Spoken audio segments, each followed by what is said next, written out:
Aleluia. Glória a Deus. Hoje nós vamos vai ser um pouquinho diferente o culto, tá? Depois da mensagem, nós vamos ter a apresentação da Isis. Amém? Aleluia. A palavra de Deus diz uma coisa interessante, Vitória e Daniel. Fala assim que o Senhor nos viu antes que nós fôssemos concebidos no útero da nossa mãe. Então essa palavra é verdadeira. O Senhor viu a Isis e o Senhor está vendo o bebezinho que está aí, viu? Aleluia. Glória a Deus. Queridos, domingo que vem nós teremos o Dia dos Pais. É isso? É isso mesmo? Eu estou certo?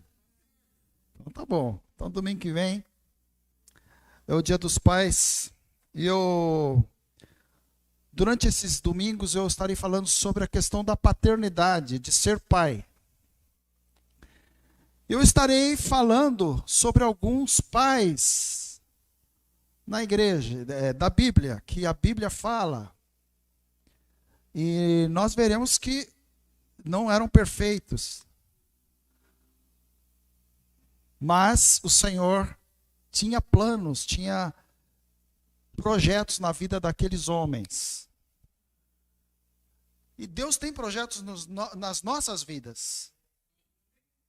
Assim como tem na sua vida, tem na minha vida, tem nas nossas vidas.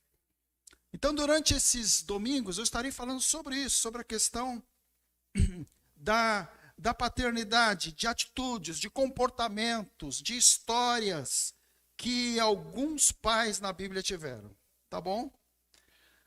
E eu queria falar uma coisa para você. Existe uma conspiração sobre a paternidade. Existe uma conspiração sobre os homens. Se você prestar atenção, a partir da Segunda Guerra Mundial, começaram a trazer colocações na mídia, colocações no cinema, colocações no teatro, que denegriam a imagem do homem, do pai. E, por exemplo, algumas que eu queria falar com você. Por exemplo, todo mundo dá risada, né? Aquele desenho antigo, os Flintstones, né? Mas se você olhar a figura como que chama lá do Fred Flintstone, ele é patético, não é verdade? É patético, ele é engraçado. Vilma! É engraçado ele, mas ele é patético. Não é verdade? Os Jetsons, lembra aquele desenho antigo, os Jetsons? Também. A mulher é uma pessoa super, né? Super ligada em todas as coisas, o filho, a filha, mas como é que chama lá o pai lá, o Sr. Jackson? Ele também é uma pessoa bem patética. E os Simpsons também. Quando nós pegamos alguns filmes e novelas, a figura do homem, de um tempo para cá, sempre foi sendo colocada como alguém que não era mais o líder, não era mais aquele que conduzia, não era mais aquele que trazia o equilíbrio dentro de um lar. Sempre. E eu não estou querendo aqui dizer para você que eu não percebo a questão do machismo. Percebo a questão do machismo, sim. Sei dos abusos que sempre houve. Sei dos erros que a cultura trouxe, que o homem trouxe dentro da história da humanidade. Eu sei disso tudo. E quero dizer que eu não concordo com essa questão de machismo. não sou machista. Eu quero te dizer que eu não concordo com essa postura de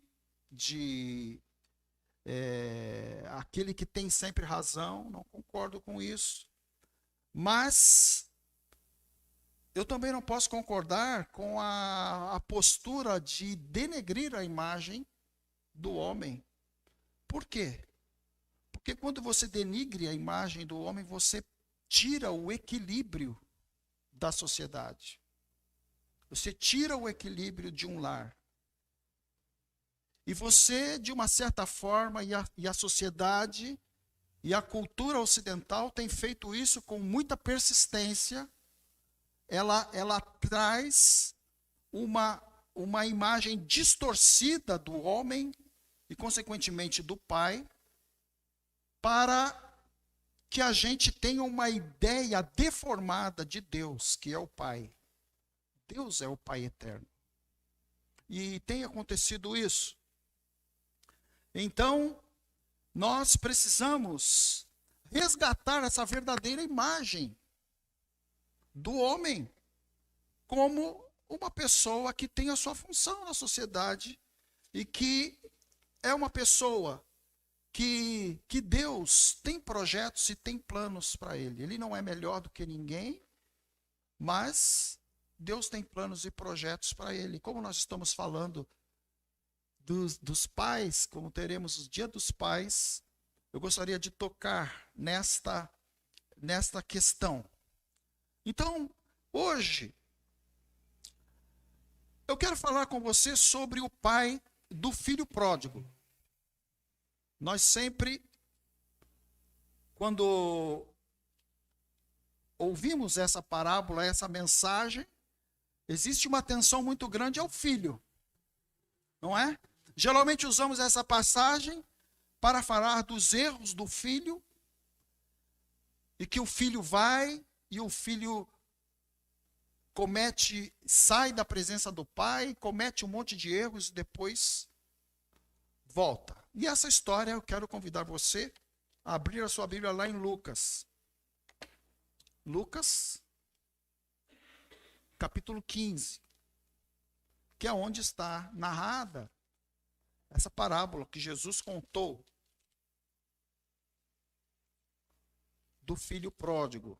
E esse pródigo aí, no sentido daquele que não consegue administrar bem aquilo que ele tem. É isso que significa esse pródigo aí.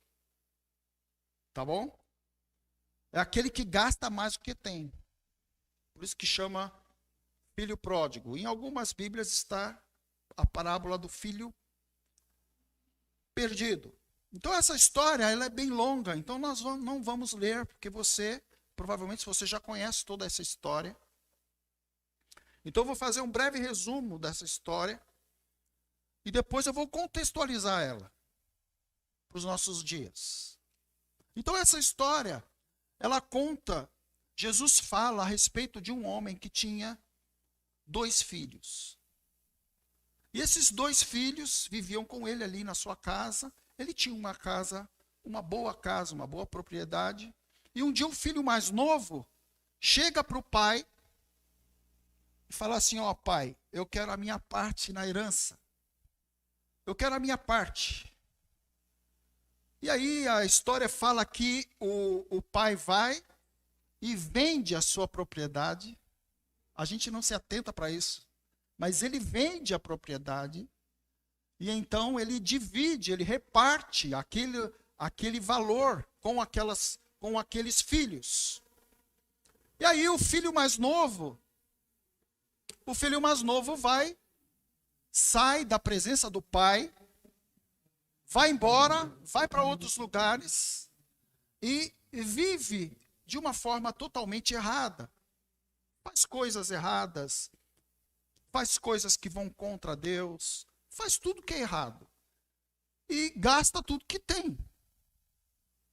E um dia ele se lembra que ele tem um pai e que ele precisa voltar. Que a única forma dele resolver o problema da vida dele é ele voltar para a casa do pai. E aí A história fala que o filho volta e o pai o recebe de braços abertos. Então, se a gente fosse pensar nessa história hoje em dia, para a gente entender melhor, suponhamos que você conheça uma pessoa, um homem, um senhor, que quando jovem vendia cachorro-quente. E aí ele foi trabalhando e conquistando as coisas. E ele conseguiu comprar uma casa, e ele comprou e começou e teve uma boa vida. Acabou que ele teve uma boa vida através do seu trabalho árduo. E aí um dia um filho dele, um dos filhos que tinha 2 filhos, um dos filhos chega para ele e fala assim: ó, pai, eu não eu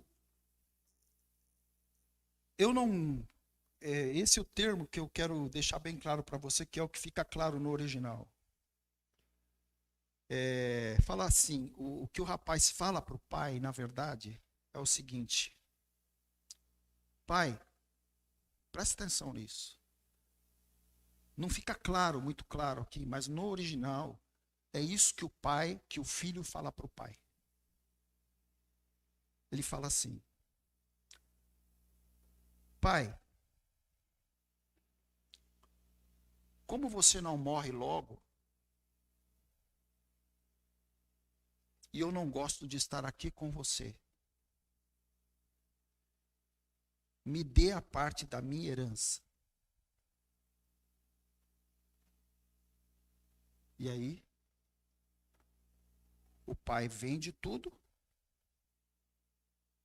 reparte entre eles o dinheiro, o filho mais novo gasta tudo e volta com a cara mais lavada para o pai e fala assim: pai, eu preciso que você me ajude. É isso. Nos nossos dias seria isso. Eu queria te perguntar uma coisa: o que você, se você conhecesse esse rapaz, o que você pensaria dele? O que você falaria para ele se você tivesse oportunidade?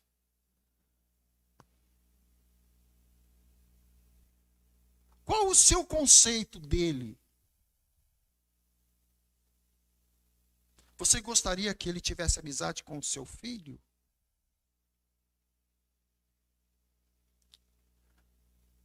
Então eu tiro por mim, eu não gostaria. Se eu pudesse falar, eu falaria umas poucas e boas para ele. Escuta, seu pai era um homem de bem, ele fez tudo por você, e você fez isso com ele. Isso seria o que eu falaria. Eu não sei o que você falaria, mas eu falaria isso. Poxa, você não teve consideração com seu pai? Você não deu importância ao que ele fez? É isso que eu falaria para ele. Mas eu quero hoje que a gente preste atenção no que o pai faz. Apesar de tudo isso que o filho fez, apesar dessa atitude absurda que o filho tem com ele, eu queria que você prestasse atenção no como o pai reage diante da volta do filho. Olha aqui. E eu quero que você abra sua Bíblia, e nós vamos ler juntos o versículo 20. Lucas, capítulo 15, versículo 20. Você pode abrir sua Bíblia? Lucas 15, 20.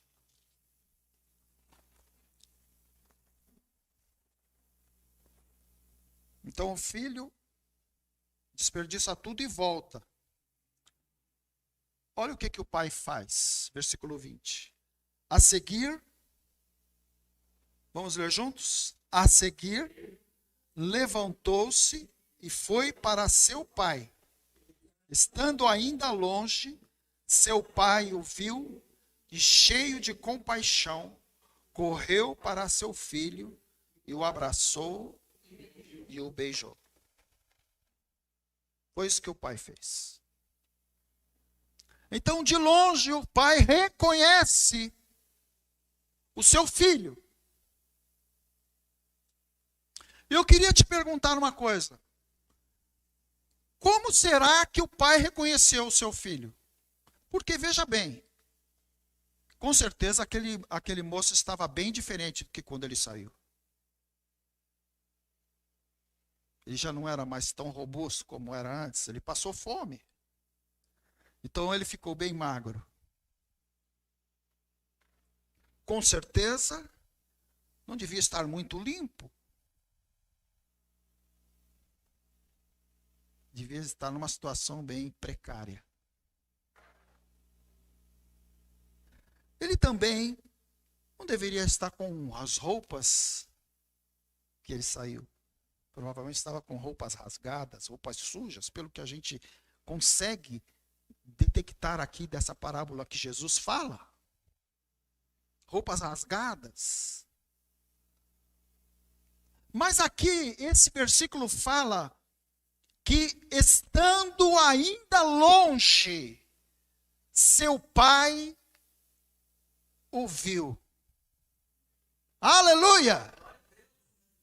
Ou seja, o pai de alguma forma percebeu que era aquele filho ingrato, aquele filho que o deixou, aquele filho que não deu importância a todo o seu trabalho, aquele filho que não gostava de estar com ele, aquele filho que queria ir embora. O pai, ele reconhece o seu filho. Por que ele reconhece o seu filho? Pelo jeito do seu filho ser.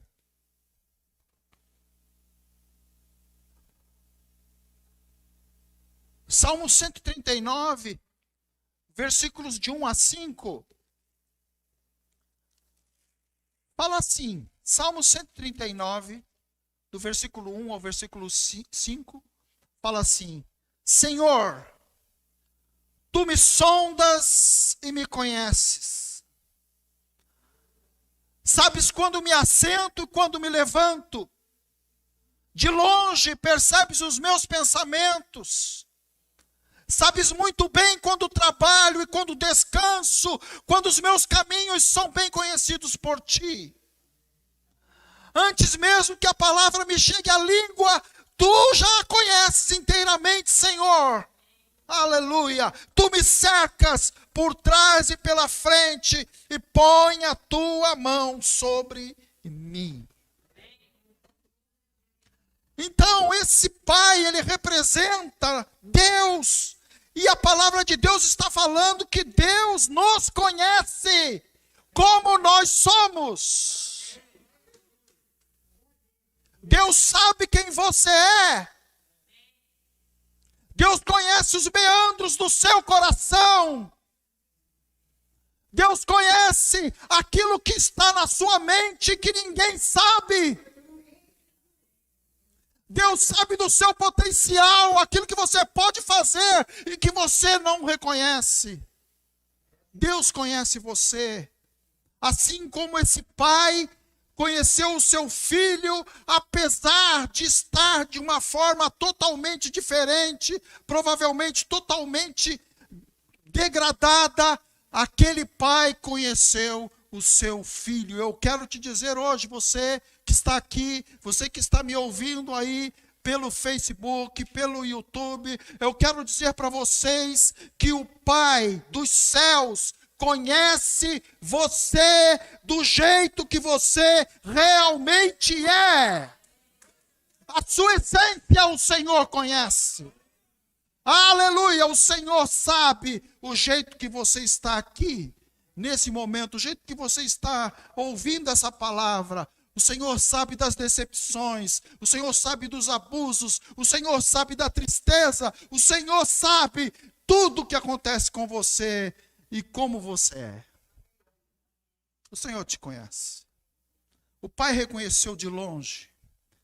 De longe o pai reconheceu. Uma outra atitude do pai, nesse mesmo versículo, fala que o pai correu. O pai reconhece o filho e o pai corre em direção ao filho.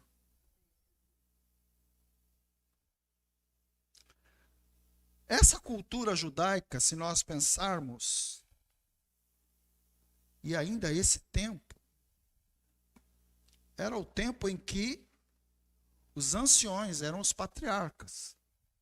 Os homens mais velhos eram os patriarcas da cidade, do lugar onde eles estavam. Esses homens, eles não corriam por nada. Eles caminhavam calmamente, de forma honrosa, na sua cidade. Mas aqui fala que quando aquele pai vê o filho, o pai corre em direção ao seu filho. Agora eu queria perguntar, que a gente pensasse uma coisa. Se não era algo honroso, se não era costumeiro, um pai, um homem, um ancião, um homem digno naquela época ficar andando, correr, por que que esse homem corre em direção ao seu filho? Sabe por quê?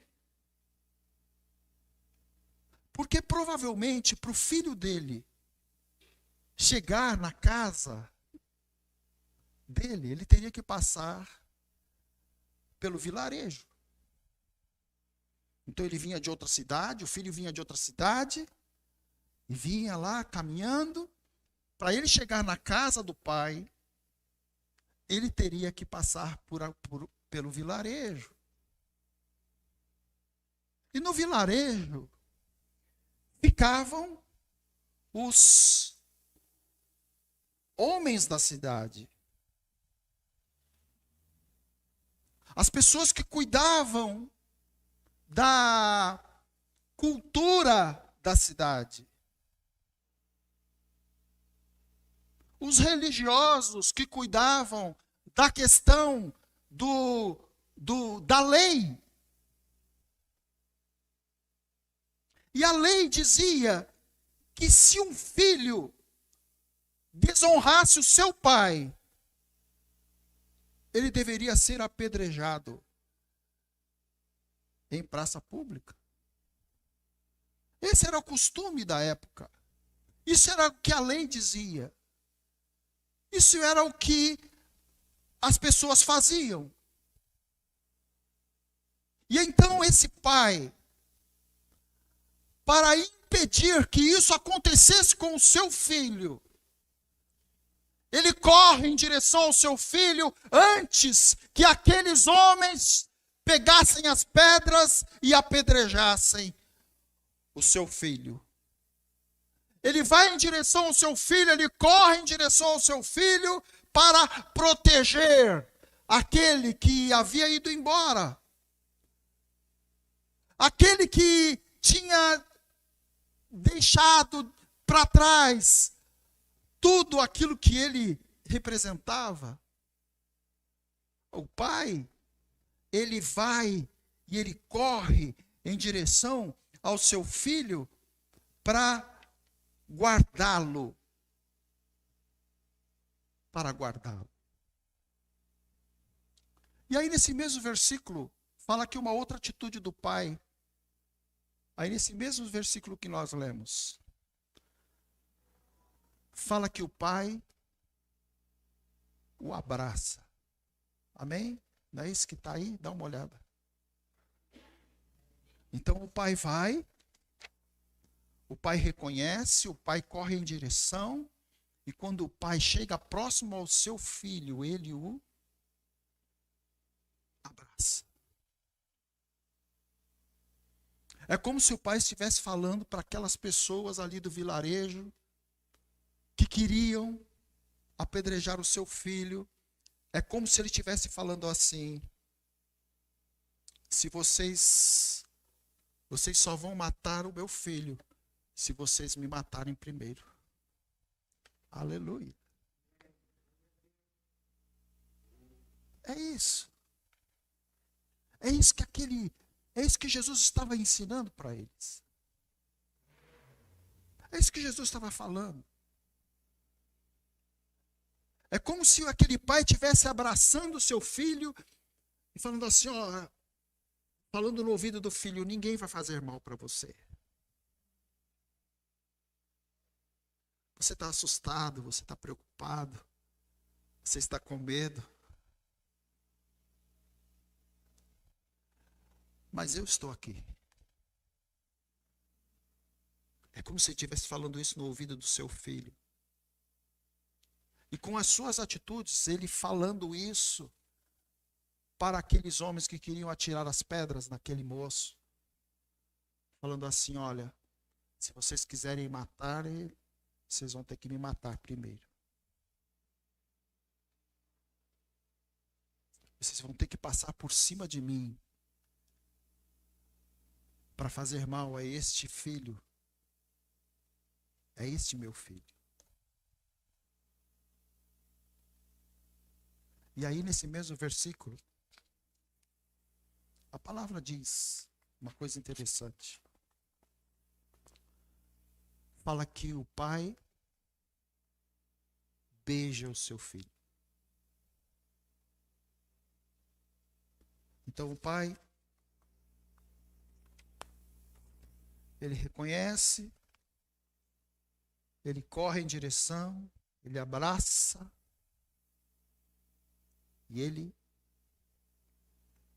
beija o seu filho. E esse beijo aqui, a gente fala, o pai beijou o filho, normal, né? Normal, é natural. Mas quando a gente vê a expressão do que realmente o texto está querendo dizer, ele está querendo dizer assim, que o pai encheu de beijos o seu filho. O pai, essa é a expressão exata aqui. O pai cobriu de beijos o seu filho. Aleluia. Então não foi só um beijo de cumprimento, um beijo de saudades. Ai, que saudade, meu filho. Não. Mas foram beijos e mais beijos e mais beijos. Era como se o pai estivesse trazendo sobre ele todo o seu cuidado, toda a sua alegria, tudo que ele podia fazer pelo seu filho. E nesse tempo aqui, na cultura, eles beijavam os pés, beijavam as mãos e beijavam o rosto. O pai beija o seu filho, trazendo então toda o amor que estava contido em seu coração. E falando para o seu filho: filho, eu não estou baseado no que você faz. O meu amor por você não é pelo que você faz, não é pelas suas atitudes. O meu amor por você é pelo que você é. Você é o meu filho amado. Eu queria, nessa noite, falar para você isso. O seu pai, o pai dos céus, ele corre em direção a você, ele te reconhece, e ele te abraça, e ele te beija, ele fala: filho amado, eu estou esperando cada dia o seu retorno. Cada dia. Cada dia. Vocês já imaginaram o que falaram para esse pai?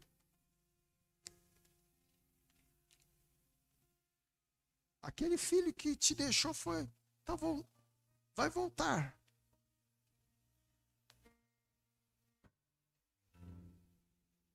E ele fala: quando ele voltar, eu estarei de braços abertos, esperando que o meu filho volte. Sabe, queridos, há muitas formas de se deixar as coisas. Há muitas formas de se ir. Mas uma coisa importante nós fazermos é nós tomarmos a decisão, falarmos: pai, eu preciso voltar. Foi o que esse filho fez. Aqui nesse texto fala que o filho, caindo em si, versículo 17, disse: quantos empregados de meu pai têm comida de sobra? E eu aqui morrendo de fome. Eu me porei a caminho e voltarei para meu pai. E lhe direi: pai, pequei contra o céu e contra ti, e não sou digno de ser chamado teu filho.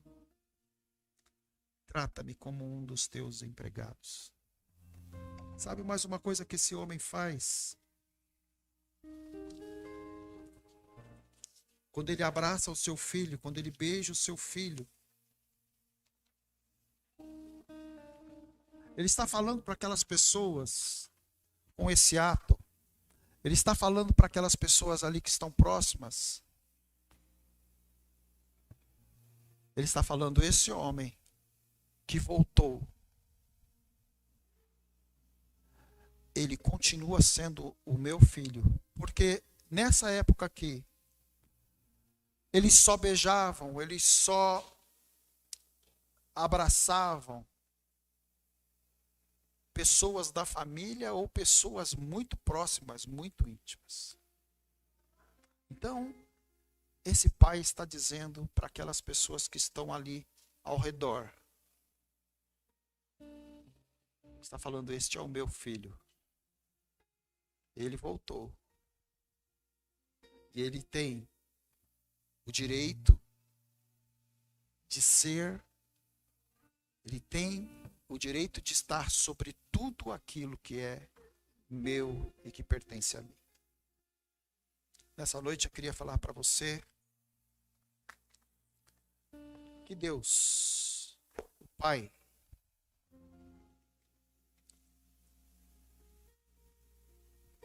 está assim, está aguardando o nosso retorno.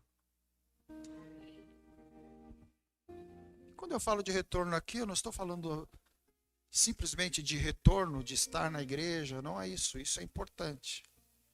Mas estou falando de retorno. De voltarmos a ser a essência daquilo que Deus quer que a gente seja.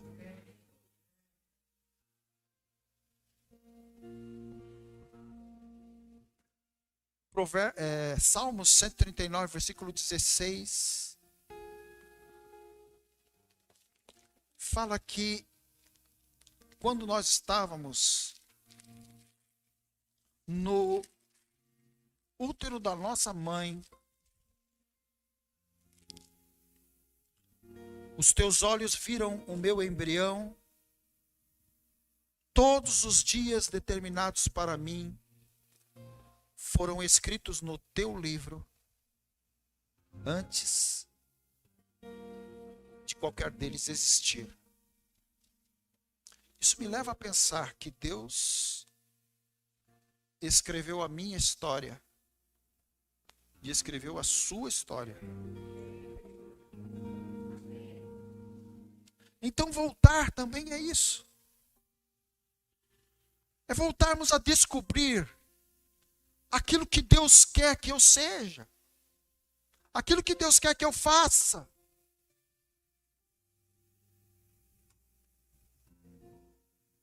É isso. Voltar. Parar de correr. Correr por tantas coisas. No nosso dia a dia, sim, precisamos trabalhar, precisamos nos esforçar, sim, precisamos.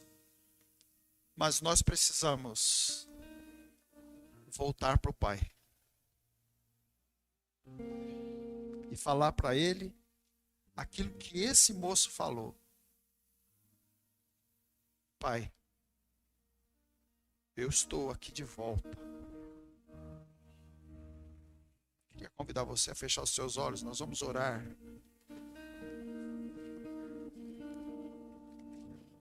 Eu queria te dar essa oportunidade hoje de você fazer isso. De você fazer isso, falar, Pai, eu gostaria de retornar. Gostaria de descobrir aquilo que o Senhor tem para mim, aquilo que o Senhor escreveu para mim. Eu estou cansado de lutar e lutar e lutar e dar voltas e nada acontece, nada muda, tudo fica igual. Pai, eu quero voltar para Ti, Senhor. Aleluia. Aleluia. Esse moço, ele toma uma decisão, ele percebe a sua situação e ele toma uma atitude. É isso que nós precisamos fazer. É isso que precisamos fazer. E eu queria perguntar para você hoje, que está aqui e você que está aí, ouvindo a gente. Que tal fazer isso? Voltar para o Senhor. Ah, pastor, mas o senhor não sabe? Eu não sei, mas Deus sabe.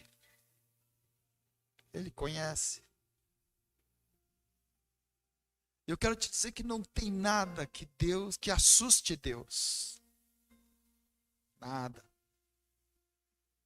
Ele conhece. E Ele espera o nosso retorno. Eu queria orar com você. Se você quer fazer isso hoje, no ato de fé, falar para o Senhor isso, eu queria que você orasse comigo nesse momento, em nome de Jesus. Pai querido,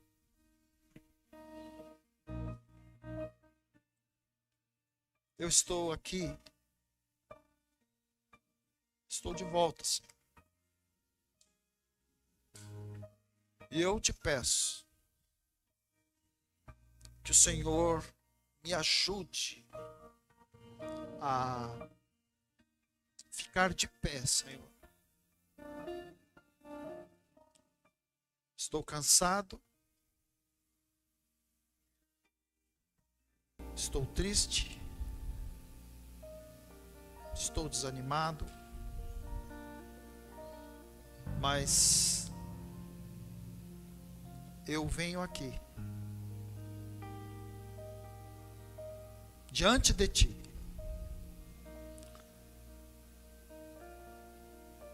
e coloco a minha vida no Teu altar.